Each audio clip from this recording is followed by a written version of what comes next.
My business rules is designed to work with an existing sort of domain object in your system. So if you're working in insurance, you may have a quote. Or if you're in finance, you may have a customer. And you have sort of an idea of what things are connected to a customer. So they're going to have a name, address, etc. And in my business rules, so I'm going to go ahead and click try it out for yourself just to go into sort of a demo mode here.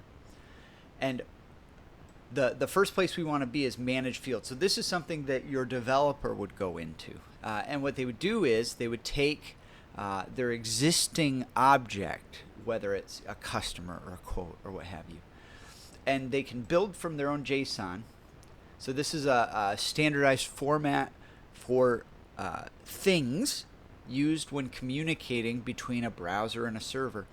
And they can use this to automatically generate the whole structure of your system inside My Business Rules. After they've uploaded it, they'll have options here to decide, okay, so what should the business user who's going to make rules here see as the name of this field? Maybe in the system it's called something, but in reality it's something else. Maybe there are certain fields that you as a business user wouldn't even want to see. They're very nitty-gritty back-end things that don't really matter to you. Then the developer can also decide using a format called regex. They can say what values are allowed for this field. They can also say, what error message should I show to the business user when they're entering data for this field if it doesn't match. And then the developer will also have the option to allow only specific values to the business user in the system.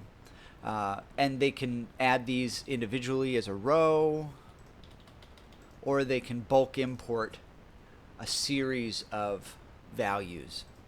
So this is step one, is having your developer come in and configure what the thing is that My Business Rules will let you write rules for. And it's usually going to be built up of an object like a customer with different child properties like address, name, and that sort of thing.